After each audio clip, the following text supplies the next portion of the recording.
48 horas de haber ingresado a un hospital.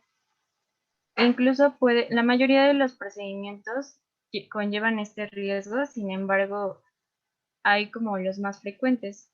El primero es la neumonía por ventilación mecánica. El segundo es la infección por sonda de Foley o catéter venoso. Aquí había como una duda respecto a lo que les pueden preguntar en su departamental, pero si tienen que elegir uno como segundo lugar, es la sonda de Foley o las infecciones de vías urinarias. En primer lugar, casi siempre han estado las infecciones de vías respiratorias. Y en tercer lugar están las infecciones del sitio quirúrgico, específicamente las infecciones de la herida. Esto sí es como muy preguntable. Bueno, según la OMS, más de 1.4 millones de personas en el mundo contraen infecciones en el hospital. Y esto se debe generalmente a procedimientos ambulatorios que no requieren alguna intervención quirúrgica como tal. Entre el 5 y el 10% de los pacientes, que ingresan a hospitales en países desarrollados contraerán una o más infecciones. Sin embargo, en países en vías de desarrollo como México, por ejemplo, las infecciones pueden ser mucho más frecuentes, de 2 a 20 veces más que en países desarrollados. Aproximadamente son del 25%. Y en México específicamente se calculan 450,000 casos de infección relacionados con la atención sanitaria. Causan 32 muertes por cada 100,000 habitantes.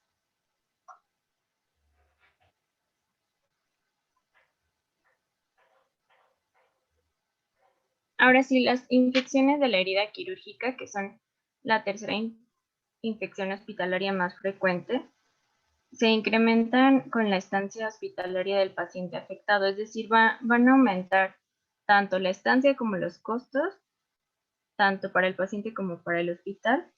Y bueno, se dice que la más frecuente es la cirugía de colon. De hecho, esta en la mayoría de los que contestaron el PRESTEST la tuvieron bien, en un 9.5%. Sin embargo, la cirugía más frecuente es la artroplastia de cadera. Esta presenta una tasa del 1%. Esto quiere decir que no porque las cirugías sean más comunes tienen más riesgo, es más por otras cuestiones. Y hay procedimientos que son muy comunes y son preocupantes porque tienen unas tasas pues elevadas en cuanto a las infecciones. Una de ellas es el bypass coronario, que de hecho es uno de los procedimientos más frecuentes debido a que ya todas las enfermedades cardiovasculares son la principal causa de muerte, entonces este es un procedimiento muy común. La cesárea también en 2.9% y la colecistectomía en un 1.4%.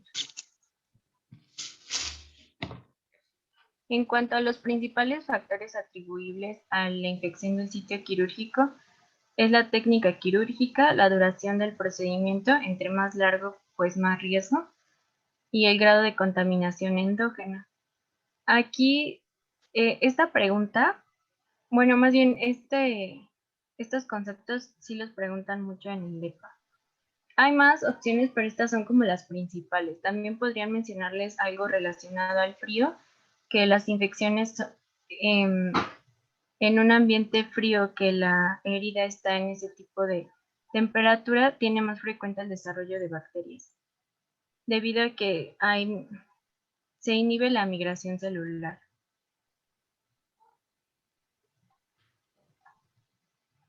Bueno, a nivel mundial ocupan, como ya les mencioné, el tercer lugar de infecciones asociadas a la atención médica, y los pacientes con infección del sitio quirúrgico tienen 60% más probabilidades de ingresar a la terapia intensiva.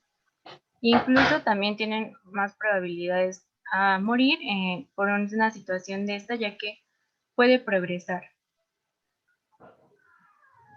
En México también son causa frecuente de estancias hospitalarias y, como ya les mencioné, incrementa la morbimortalidad. Ahora, estos son algunos aspectos que vamos a tomar que tienen impacto tanto médico, social y económico para los pacientes y para las instituciones de salud. En el ámbito médico de los pacientes, pues ellos se tienen que adaptar a un escaso personal de salud por saturación de la atención. Esto debido al sistema que tenemos, que tienen poco tiempo para atender a los pacientes, ausentismo laboral en el aspecto social, y en el aspecto económico, gastos en terapia, medicamentos, procedimientos o exámenes de laboratorio. En cuanto a las instituciones de salud o a los médicos como tal, pues hay un estrés laboral debido también a este sistema de salud que tienen que atender a ciertos pacientes en un tiempo determinado, pues es complicado. En cuanto al aspecto social, las camas, quirófanos o salas insuficientes, a que en muchos lugares tampoco se cuenta con todos los materiales necesarios. Se sorprenderían a veces de las cosas que faltan en las clínicas de medicina familiar. Y en el aspecto económico, a los costos, aquí dice hotelería, pero más bien se refiere a la estancia hospitalaria. Ahora, la prevención de infecciones. Antes de hablar de la prevención como tal, necesitan conocer unos conceptos, que de hecho aquí hubo algunos errores en el pretest, entonces para que les quede claro. El primero es la contaminación, que es cuando ya hay presencia de microorganismos en una herida como tal y ya están, pero no hay proliferación inicial. O sea, por ejemplo, es decir, el contacto del microorganismo con nuestro tejido. La colonización es cuando ya hay presencia de microorganismos, están proliferando, pero todavía no hay una respuesta inmune por parte del huésped, o que si ya inició no tiene signos clínicos significativos, por lo que no se considera como tal. Y la colonización crítica, aquí ya hay proliferación microbiana. Bueno, más bien en todos hay proliferación microbiana. Aquí no hay signos clásicos de la infección, que ahorita los vamos a ver, pero ya puede haber reparación de tejido retardada, es decir, por las toxinas. Normalmente este tipo de heridas se dan por cepas resistentes a antibióticos o organismos pues multiresistentes, que son los que se obtienen cuando tienes una infección nosocomial.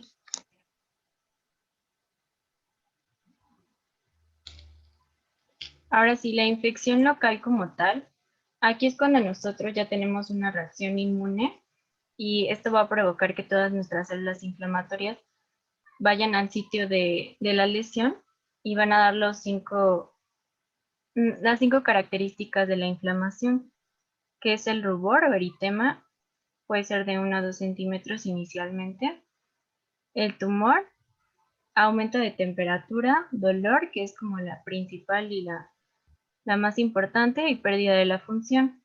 También en la infección local vamos a ver un aumento en el exudado, puede haber viscosidad, va a haber un olor desagradable. Generalmente esto depende también mucho del microorganismo. Los microorganismos anaerobios son los que principalmente van a causar malos olores, y la cicatrización lenta.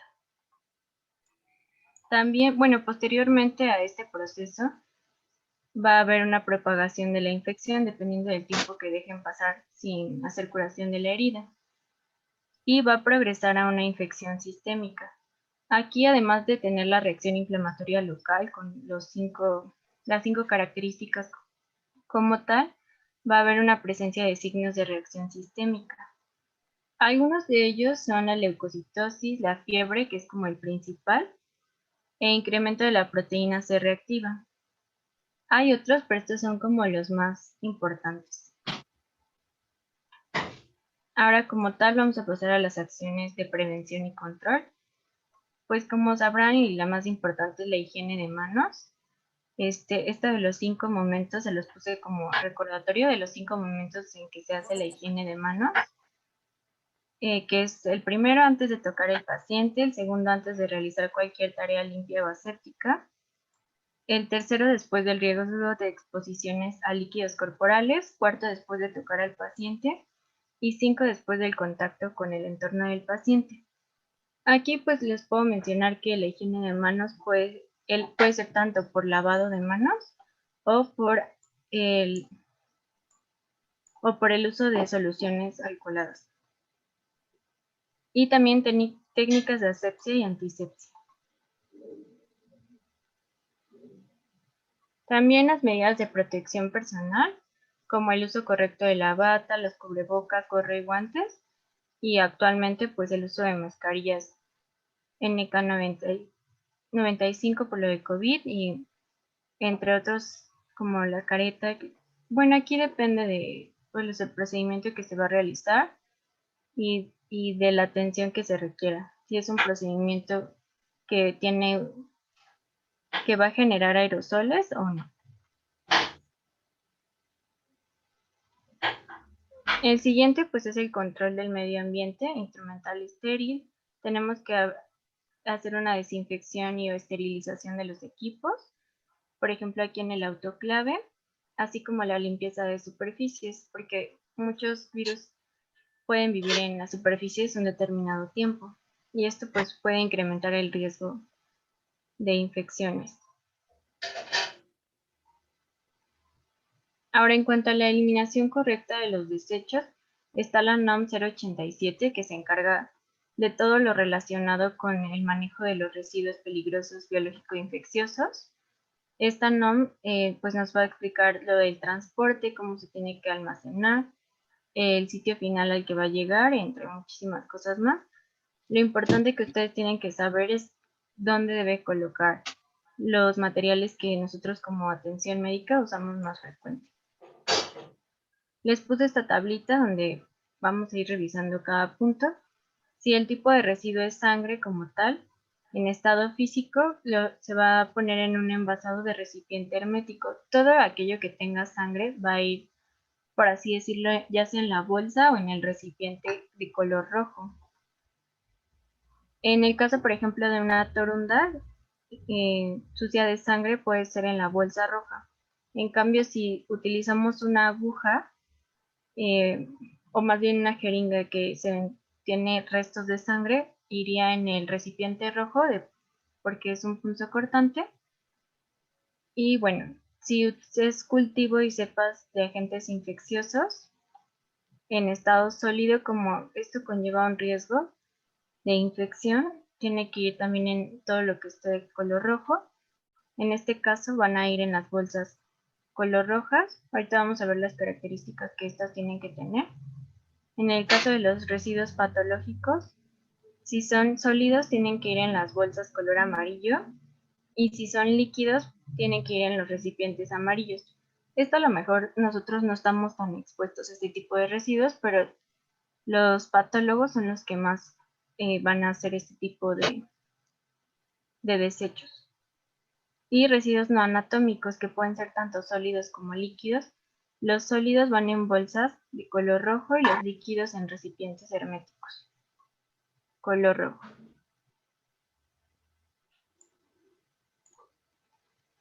Bueno, en cuanto a las bolsas, son de material polietileno. En este caso, pues la de color rojo translúcido tiene que tener un calibre mínimo de 200 y la de color amarillo igual tiene que ser translúcida y tener un calibre mínimo de 300. Ambas tienen que ser impermeables.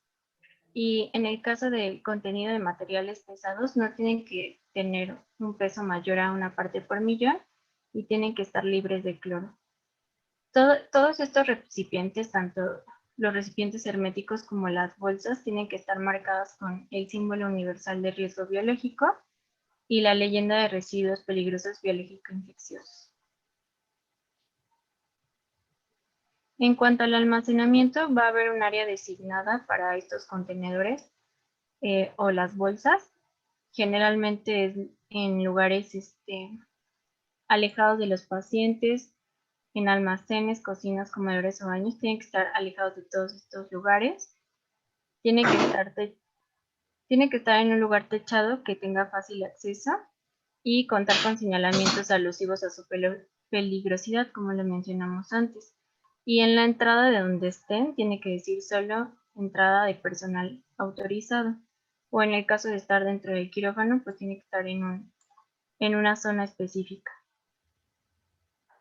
Dependiendo de la institución, el desecho o el destino final de todos estos desechos que se vayan acumulando va a durar de 7, 15 a 30 días. Y los residuos patológicos que no estén conservados en formol deben almacenarse en no más de 4 grados centígrados o en sistemas especiales de refrigeración. En cuanto al tratamiento, pues los residuos peligrosos biológico-infecciosos deben ser tratados por métodos físicos o químicos que garanticen la eliminación de estos microorganismos. Generalmente todos los residuos patológicos, tanto residuos de necropsias, por ejemplo, o residuos de investigaciones. Por ejemplo, yo una vez estuve en un programa de investigación donde utilizábamos ratones y cuando pues ya se muere, deben ser incinerados o inhumados. Esto es como una regla en todos los aspectos. Y bueno, excepto si tienen fines terapéuticos o de investigación.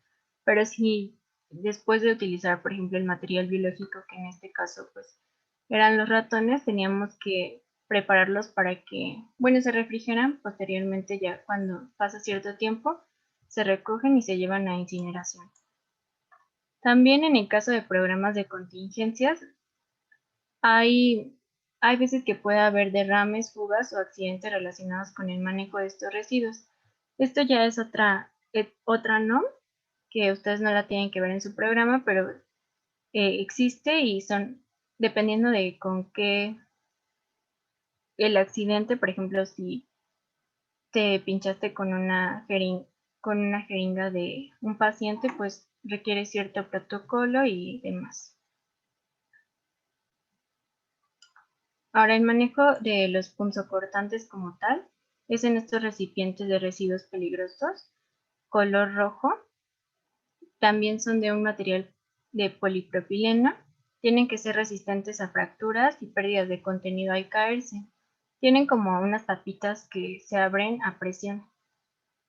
Y no deben de ser destructibles por métodos físicos. Algunos tienen un separador de agujas y tiene como una cosita que hace que tú la pongas y como que caiga, pero no la puedes como aventar nada más. Y bueno, también tienen que tener tapas de ensamble seguro y cierre permanente. Estas igual tienen que estar marcadas con el símbolo universal. Y aquí hay importantes que solo se deben llenar en el 80% de su capacidad. Tenemos que asegurarnos que los dispositivos se cierren y bueno, ya por último vamos a ver el proceso de infección según la tríada ecológica, que pues dependiendo de la enfermedad que se da, hay 3 aspectos importantes a tomar, que uno es el huésped. Las características que van a influir en este aspecto es la edad, el sexo, el estado inmunitario, la resistencia, la raza y las comorbilidades. En cuanto al ambiente, pues va a influir si es físico, químico, biológico, el ambiente social, económico, político y religioso, porque ciertas cuestiones de estos aspectos hacen que nosotros seamos más predisponentes a una enfermedad. Y el agente como tal, que puede ser físico, químico, biológico. En biológico pues tenemos los virus, bacterias, hongos, protozoarios, priones, etc. Y los factores intrínsecos como la virulencia del agente, la patogenicidad, su estructura, especificidad y variabilidad. Esto pues se los, no, no es como muy preguntable en su examen. Y pues de esta parte, como les mencioné, es muy cortita, me parece que ya es todo. Y la parte de jueves es donde ya vamos a ver como tal lo de curación y lo que falta del programa. No sé si tengan alguna duda.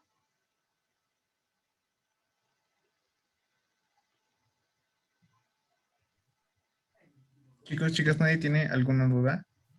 ¿Segurísimos?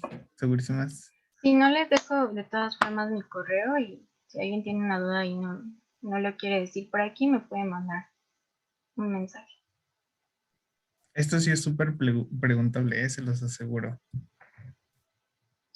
De hecho, como que lo que les pregunté en el pretest es de las que yo me acuerdo que tenía por ahí. Y de todas formas, de la segunda parte es donde les digo que es como la más preguntable, ya como tal lo de las heridas. Bueno, pues parece que igual no hay preguntas. Ya saben que cualquier cosa ahí estamos a través de los grupos de WhatsApp o igual Jessie aquí les deja su correo por si quieren mandarle alguno. Ya en este momento ya se los juro que estuve redactando los correos, ya los tengo ahí nada más para mandarlos. Únicamente les aviso que como ya les habíamos mencionado, habíamos tenido algunos problemas con las transmisiones en YouTube. Entonces, estas sesiones están quedando en el Zoom de la cuenta. Les voy a mandar el link y cuando entren les va a pedir como una clave. Esa igual se las voy a adjuntar en el correo y nada más la ingresan y ya van a poder ver los videos, ¿vale? Entonces, pues si no hay nada más que agregar, muchísimas gracias a todos y a todas por su asistencia el día de hoy. Porfi, igual respondan los pre y los post. Y Jesse, a ti también muchísimas gracias por habernos impartido el tema del día de hoy. Realmente son temas muy importantes, tanto para la vida como para el departamental en este caso. Igual a todos aquellos que aún no han tenido su depa práctico que es esta semana, muchísimo éxito. Y pues para quienes ya los tuvieron, espero que les haya ido muy, muy bien. Entonces, pues muchas gracias a todos y a todas. Gracias a ustedes.